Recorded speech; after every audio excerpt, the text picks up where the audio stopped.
Welcome to Branching Out. My name's Curtis Hanlon. We're just working around this farm I've had for 2 years that I share with my parents, and we're slowly building it up to what we think would be a lifestyle standard. I'm interested in natural farming, diversity, inspired by The Biggest Little Farm documentary.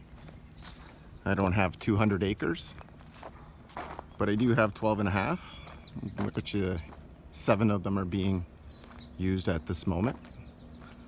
So slowly putting in the path here to we put it in to get it across this little water drainage area, and we have our goats all penned in.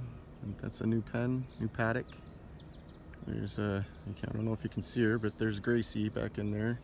She's our pet pig. And some chickens gonna be going in there maybe in the near future.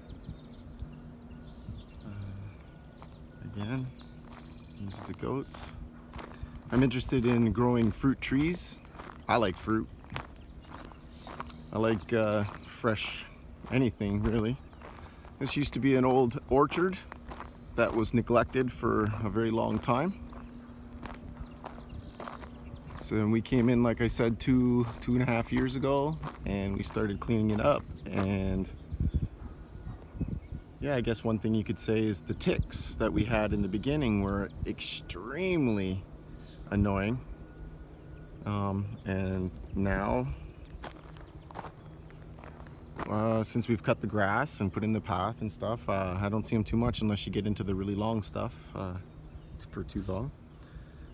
I put in 16 trees: cherry, apricot, peach, and nectarine, and I've lost them all.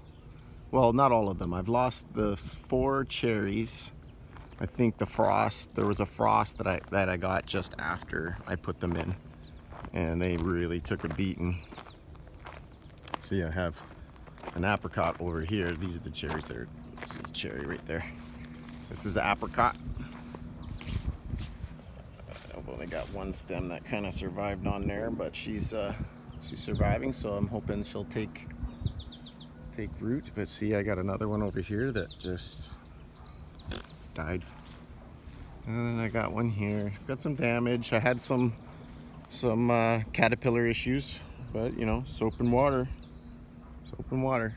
Trying to stay natural, you know. I don't want to put too much I don't want to use pesticides if I can possibly help it, unless it's really necessary.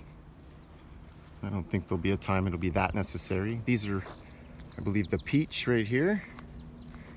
Again, some damage, but coming back. This is my tallest one that I had. Again, some damage, but doing okay so far. And then I go over to the nectarine grove here. I got one really decent one, even though there's some damage. Oh look, I didn't realize that this one had kept sprouting. That is excellent. Look at that. Well, I'm gonna end up with maybe 3, but this one here is kind of struggling. It's got very small limbs on it. Again, I'm pretty sure I hit the frost nasty tips. We put in this new fence, so I'm enjoying the progress of seeing it change from just a scrub field with lots of brush and foliage to a little more neat and tidy. And this is my sawmill that I use for a lot of board and batten for whatever building we got to do, and I also do woodworking and stuff on the side. It's my Norwood Lumber Pro 36, and again, got a couple apple trees and pear trees in there. I've been trying to save them. There's a big pear tree over there, and yeah, again, this is kind of my area back here, whereas my parents kind of do the animals and I kind of take care of the plants. This is some wood from buddies of mine. which is going to get cut very soon. And I've told them that 100 times. And this is my greenhouse. It's a 25 by 80 glass greenhouse. And it wants to go up here. So it's a nice little walk back here. And I'm hoping people will start, watch my YouTube there. And give me your comments, maybe your insights.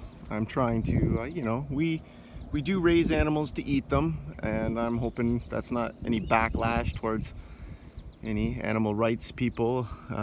We take care of our animals. We don't factory farm. A lot of them are mostly just milk, and eventually the chickens will be mostly eggs. This is where my other grove I want to go. Down there, there's a small area. And beyond that big brush line back there is another 5 acres that we farm out, which is decent, but potential to grow out, right? And then, it all comes back here. Our big tree line is right here. It's about a 30-foot tree line wide. So plenty of room to expand even further out. And we'll get the goats out here to eat some of this grass and whatnot. This is my crane. I use that to move the logs around. And again, my greenhouse is back in there a little bit more. I got a whole bunch more. 25 by 80, a lot of metal. Yeah, so then we have a lot of hawthorns on this property, and I don't like them. Nobody likes prickers or giant thorns. I'll show you one right here. Look at that sucker, man. Look at that baby. That thing could just, oh my goodness, what could that do? Well, it's gonna hurt.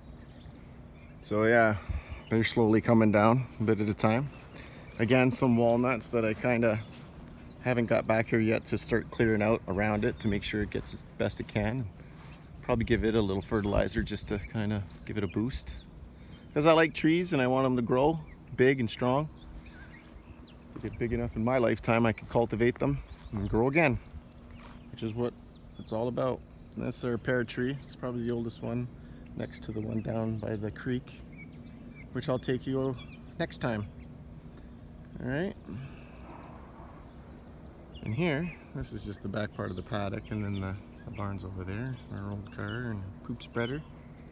Okay, until next time.